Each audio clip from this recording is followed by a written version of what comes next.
So I spotted these two guys. Yeah, those two guys on a unicycle. I'm like, where could they be going? And who are they? Looks like Joe and Don. No. Let's look closer.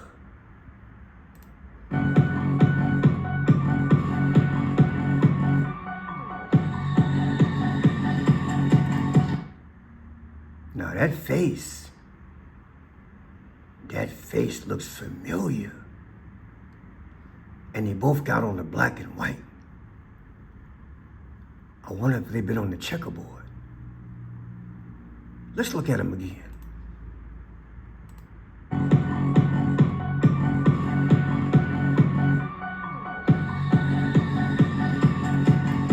Yeah, that looks like him.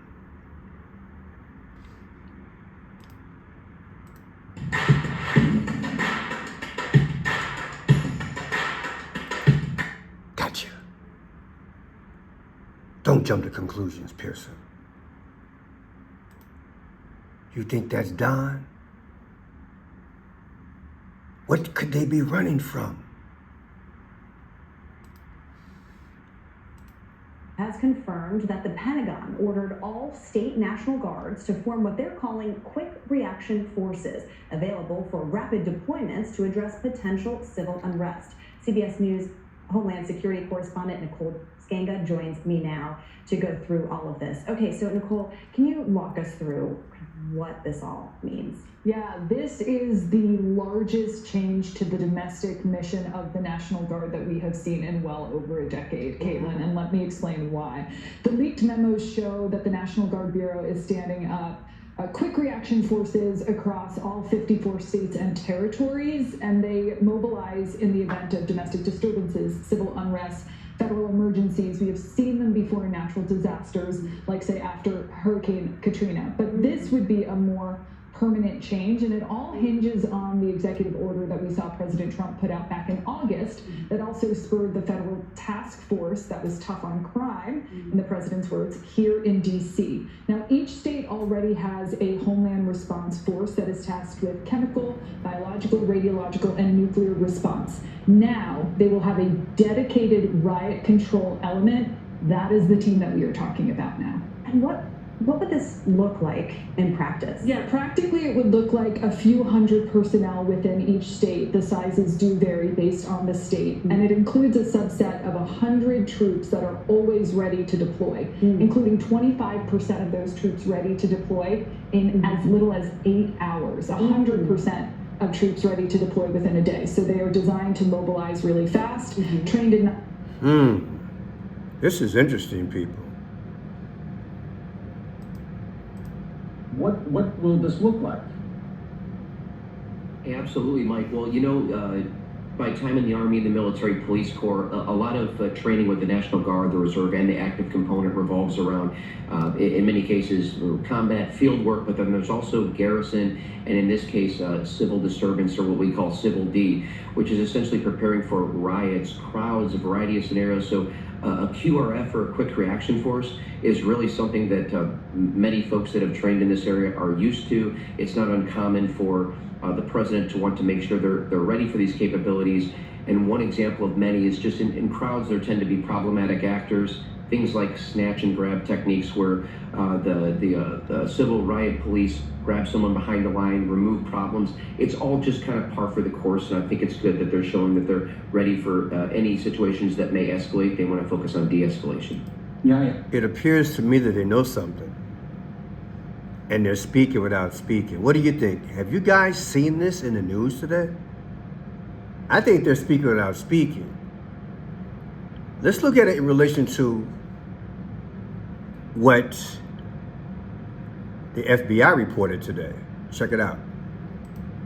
Director of the FBI, Kash Patel, posted on X that the FBI had made a number of arrests, arrested multiple subjects that he said were planning a violent attack in Michigan over the Halloween weekend, as he put it. And FBI Detroit has issued a statement saying that arrests were made in the cities of Dearborn and Inkster, which is just outside of Detroit. That's really all we know, and I can tell you from just my conversations and from reading the tea leaves here that this is a very strange situation where the FBI director is tweeting about a potential terror attack and then no information is forthcoming. This is not how it's supposed to work, and the sense I'm getting is that Patel may have tweeted before the FBI was ready to discuss this. Normally you would see a press release, you would see charging documents, things filed in court. We're not seeing any of that, and we really are waiting for the FBI to tell us exactly what is going on here. One thing that local authorities are saying is that... Hard to listen to this. We have breaking news, Israeli. Well, breaking news this morning, the FBI says it prevented a potential... Well, we know that the director of the FBI... It's hard to listen to this in relation to the comments that I'm looking at. Look at this one. You think that sums it up right there?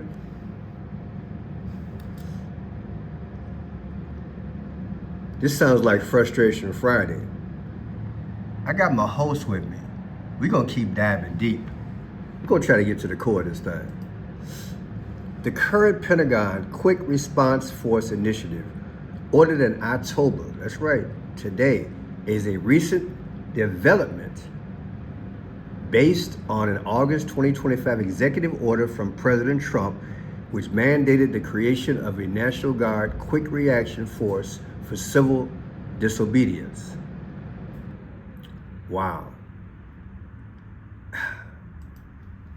This is extremely suspicious.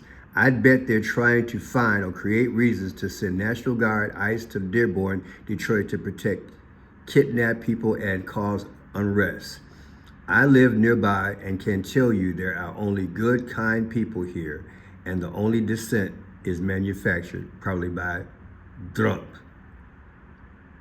I'll let you read the last one without pointing it out. People, something's going on, y'all. I said something's going on. Now, if you take January 20th of 2025, that's when Trump was inaugurated, and July 4th of 2025, and the reason why I chose July 4th, you see, because Trump gave this order today. He started in January.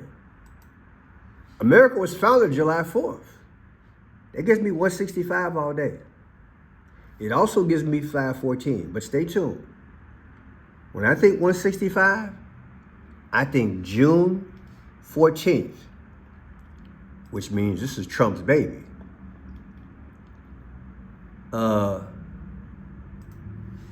Hello? Now, let's go a little bit further here. We got the Pentagon, right? That's who's involved here. The construction started on 9/11 of that place, and it was completed January 15th. Now check this out. 1/15/2026, completion of the Pentagon. Today, Trick or Treat Day, they made this announcement. The difference is 2/16. Do you know that the 216th day of the year is August 4th? That's Barack Obama's birthday. Did you know that? Is that coincidence? January 15th, Pentagon was completed. And how about that 9/11 when they first started constructing the Pentagon? Versus Trick or Treat Day, which is today, announcement. The difference is 8450. Barack Obama was born August 4th. And we have 50 states in the union.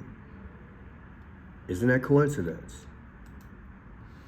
There's your receipts right there. And August 4th, 1961, that's Barack Obama's birthday. From 10/31 today, Trick or Treat Day 2025, you get 64 and 88. What is 64? Barack Obama is 64 years old.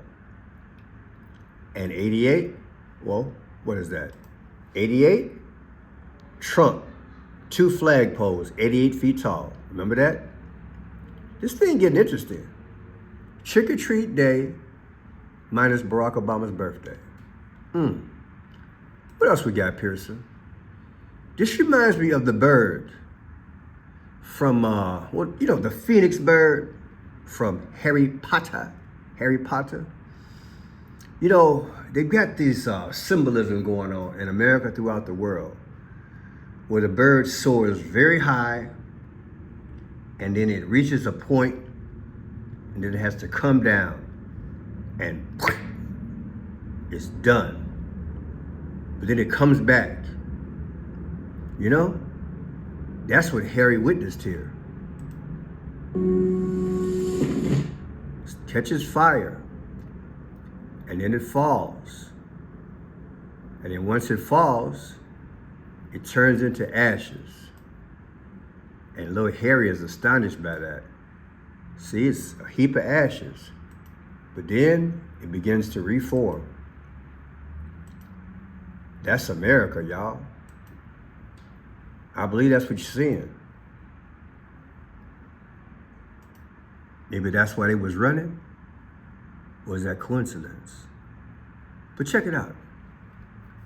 That bald eagle of America, that bird, on December 24th of 2024, President Joe Biden, he signed a bill into law. In fact, he signed 50 bills that day. He made 50 laws that day, of which the bald eagle was one. He made that our bird. That's right. December 24, 2024. Isn't that something? Look at that date, subtracted from today, Halloween Day. You get 44, 4. Like Barack Obama, 44 president, or 8, as 4 is 8 and 4. Barack Obama born August 4th. And we get 312. As in Don, 312 electoral votes would he beat Kamala Harris. That makes it all interesting, doesn't it? I think there's a story being told here. And the talking heads are speaking, the news is covering it. And they were all 50 states prepared. And it seemed only like yesterday, everything was like natural. You know, all big cities have their incidents. It makes you think about all the different news stories that you hear of violence and all that stuff. And your mind goes and reminisce point like, were all these stories ever true? Were these stories made up to justify what they would do in the future? How do all these numbers fit like this? How does all this make so much sense? And now we forget about, what's that? Comitatus? What is that? What is that? Passe comitatus? You don't have to worry about that. The troops are here. National Guard is here. People, these are the last days. And something is speaking. And maybe somebody don't want to face it. These two are in costume. And I get this Don and Joe feel. You know?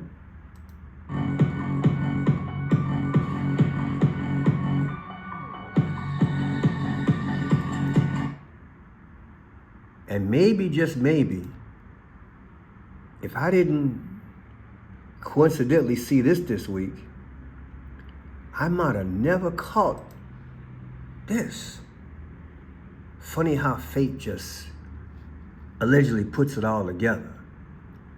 Tell me what you really think. Because they usually slip this kind of stuff in on the weekend. Don't you agree? We got 60-something days before the end of the year. And Joe Biden said a few days, he said, you know what? It's going to be some dark days. But I got some hope for you guys. I met a person when I was a shorty.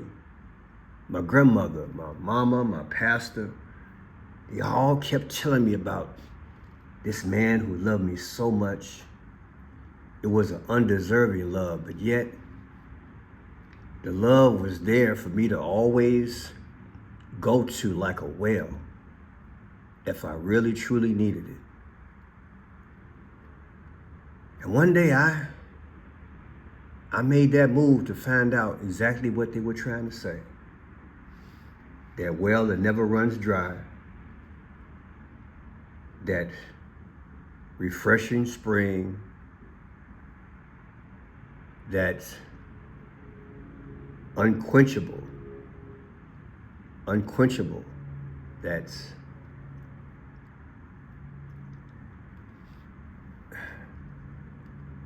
that Alpha, Omega, that everything.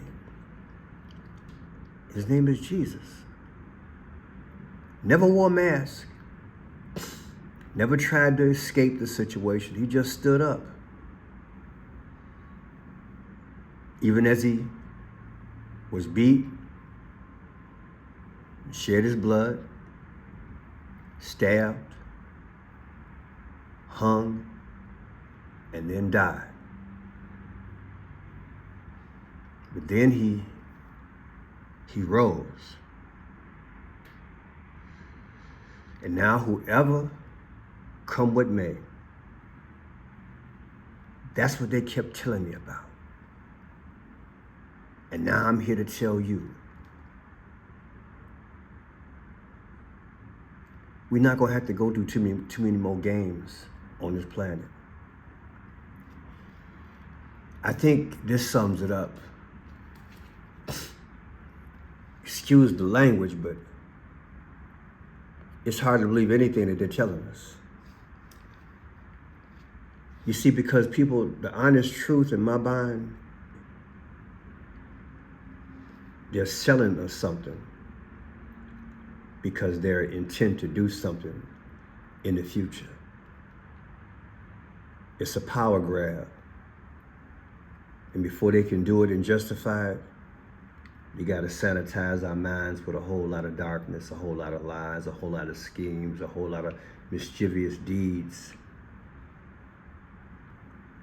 But one thing is for sure, they're planting and they're staging. And at some point, they'll make a move. My name is Franchise Pearson. I consider us being like the three boys, the three Hebrew boys, Shadrach, Meshach, and Abednego. We're up against the wall. We're in that fiery furnace. But there's going to be a fourth person there. His name is Jesus. And he's going to cover us no matter what it is that we go through. So you just keep on holding on to God's unchanging hand. He's going to show us some miracles. And he's going to sustain us through all these lies and all these things. So if that's Joe and if that's Don, and they'll be running soon and escaping, and they're off the world scene because they both play their roles, it's okay. They can just go wherever they got to go.